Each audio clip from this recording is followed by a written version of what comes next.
Q92, if you're just tuning in, I've got an interview with the President of the United States, Barack Obama, and I got to get to the phone call. Hello? Good afternoon. This is Sergeant Carmichael, White House operator. All right. Hi, we're going to build you into the conference so you can have your interview with the President. All right, very cool. Thank you. All right, hold on. This is, I'm freaking out. What a week for you to come in, Nick. I'm cool, calm, and collected. I'm not afraid of the president. I'm naked. Hello? Sir, you're in the conference. All right. Hello? Yes, sir, can I get your full name? My name's Brian Mojileski. I go by Mo on the radio. Okay, what's your location? I'm in Canton, Ohio. Okay, please stand by. All right. This is wild.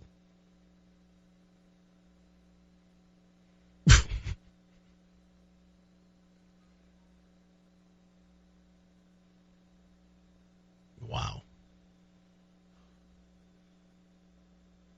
I feel like we're being monitored. I don't want to say anything. We're listening.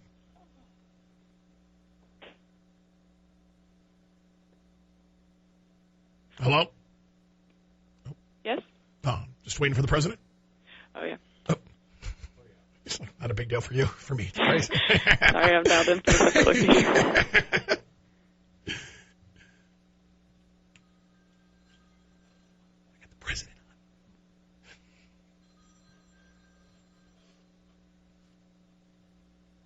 She's like all nonchalant. Oh, okay. Oh, yeah. Well, the biggest interview ever. Just the President of the United States. Huh? No big deal. No, not at all. I think you keep turning his mic off.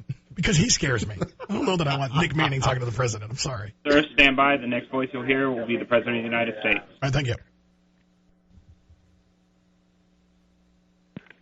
Sir, you have been entered to the conference. All right. Hello? Hi, Mo. Hi, Mr. President. It's unbelievable to have you on the radio, man. Well, listen, man, I appreciate you letting me call you. I know the First Lady was talking to some folks at the station earlier this morning, and I just wanted to make sure everybody who is listening knows that we need folks in Cleveland to turn out to vote before 7:30. It is absolutely critical for us in order to win Ohio and to win this election. And everything that we've been doing over the last 4 years, and I think to make progress putting folks back to work and helping folks to get a good education is going to depend on whether or not we get things done. So I'm hoping that you guys are going to be pumping it up, and everybody who's listening, well, I need you guys to go to the polls by 7, and if you're in line by 7:30, they're going to have to let you vote, even if you have to stay there for a while. Right. And I really need everybody to do it.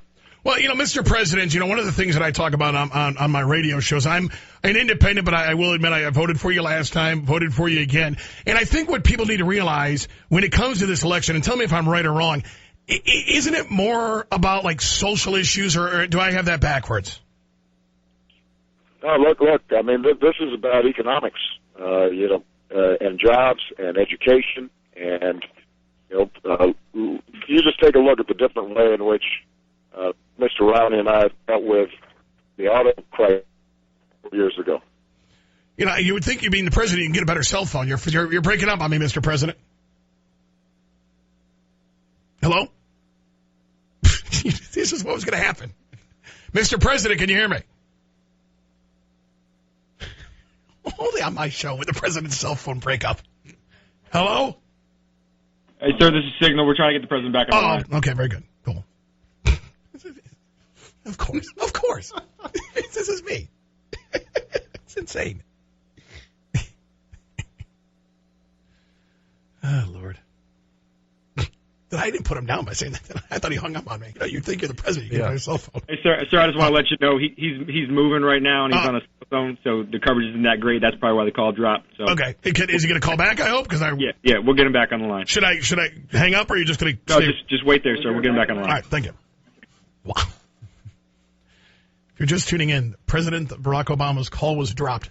Probably in the back of a limo somewhere. Of course. Dude, that's what I want to ask him, too. I mean, imagine, his day today's got to be crazy. Yeah. I mean, it's got to be insane. Wow. How often have you and I talked about how crazy it is, how much they want Ohio, and how much they're always here. Mm-hmm. You know? That's what I tweeted this morning, that, I'm going to vote today. I'm deciding the election. Yeah. You and we're Right. deciding. Crazy. What a show today has been. We're talking about Nick and morning sex, and now the President of the United States. Never know what's going to happen. Wow. Wow, what a day.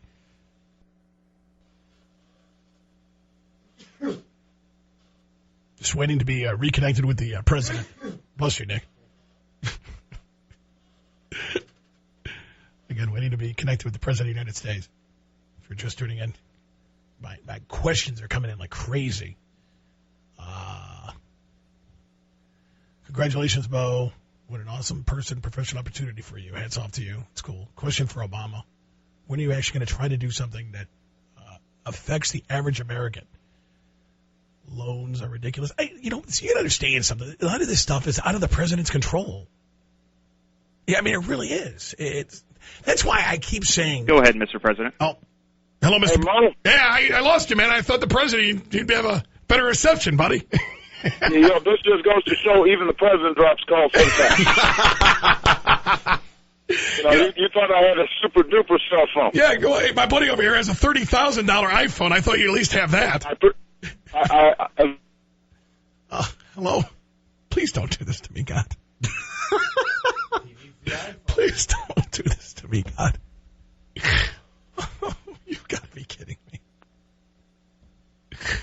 Ah, Lord. This is so typical of my life. It's so typical of my life. You think the third time's a charm? Right, I have a feeling they're just going to say this is a lost cause. Yeah. It's a lost cause. Oh, good Lord Almighty. Yes, sir. They dropped the call again. Yes, I'm aware. We'll try to find what's going on. Okay, thank you. Say what? Is this live? You taping this? No, well, it's taped, but I'm going to play it. I'm just wondering. Yeah. It's just fascinating to me that this is just my luck. It's, the president's phone calls keep dropping. So much for technology. I mean, that's why he needs a $30,000 phone. I mean, if you had an electronic bling phone, Prez, I don't think this would be happening to you. I'm not dropping calls like crazy.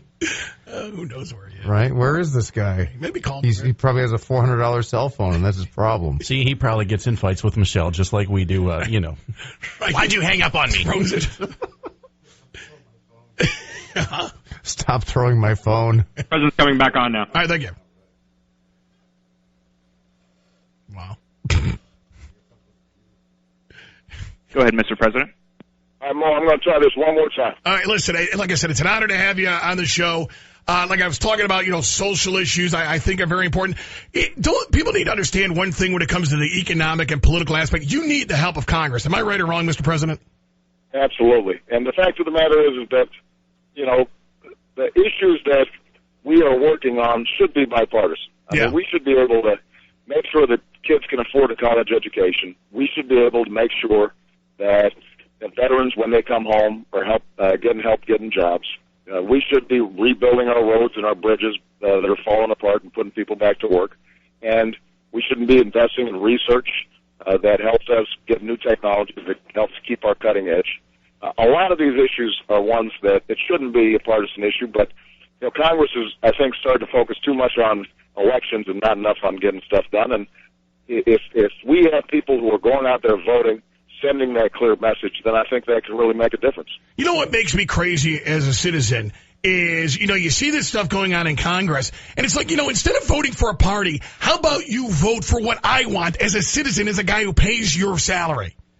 Well, I think you're right, and one of the things that I've been trying to do over the last 4 years, I know folks don't always agree with every single thing I do, but I think they know that I tell you what I think, where I'm coming from, where I stand. I think people know that, I'm willing to make some tough decisions, like with the auto industry, that aren't popular at the time, but I think are right for middle-class families. And, but the key is making sure that we're out there participating, and if voters don't participate, if people aren't voting, what ends up happening is that the lobbyists, the special interests, and folks who have a permanent operation in Washington end up, having too much influence. And that's what I hope changes, and that's why I'm always trying to encourage as many people to vote as possible. I want to give you props, Mr. President. I talk about this a lot on my show, and I think a very important platform of this election, and I got to give you so much credit. And I actually said it. I thought it might cost you the election.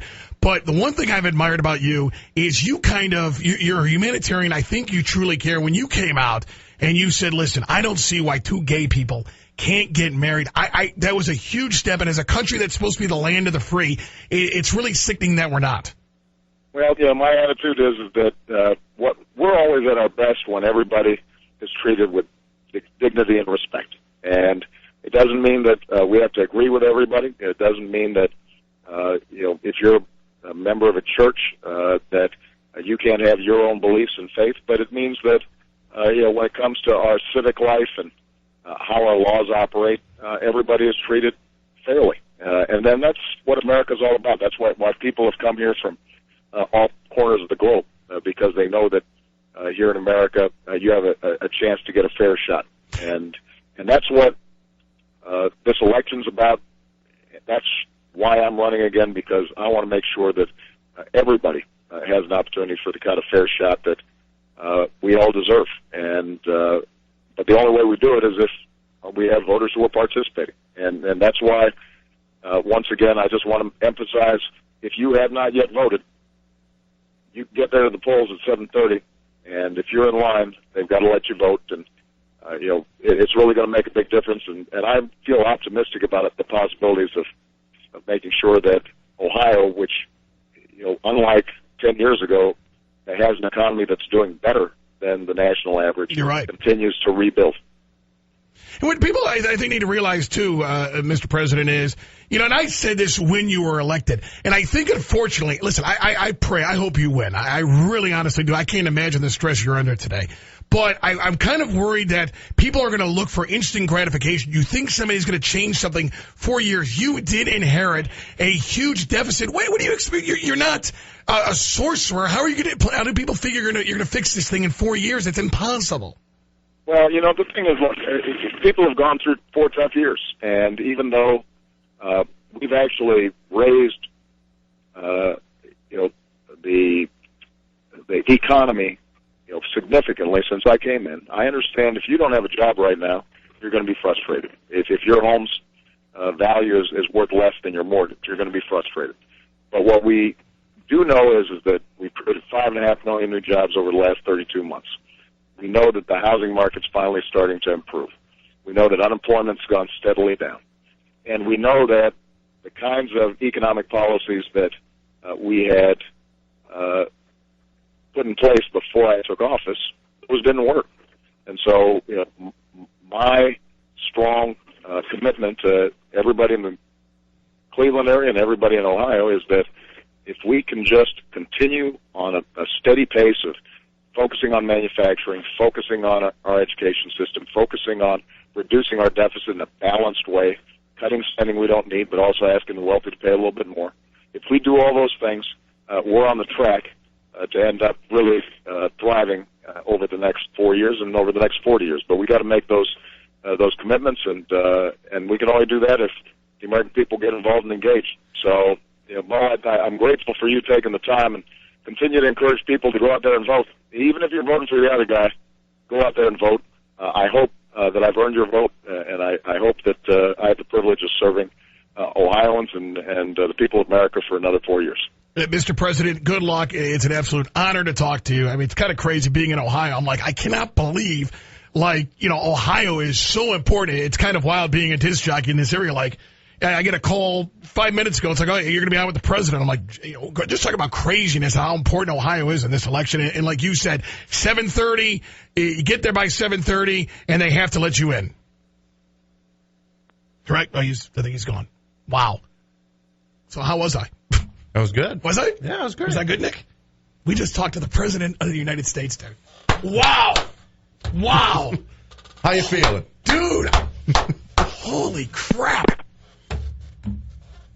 Boy, and I just woke up in my 2-bedroom condo today, and Who would have thought I'd be? Canton, Ohio. I thought the highlight of my life was going to have Nick Manning on the show. See? Just turned into liverwurst. Wow. Isn't that awesome? Dude. Wow. It's Q92. It's the Mo Radio Show. You just heard President Barack Obama. Congratulations.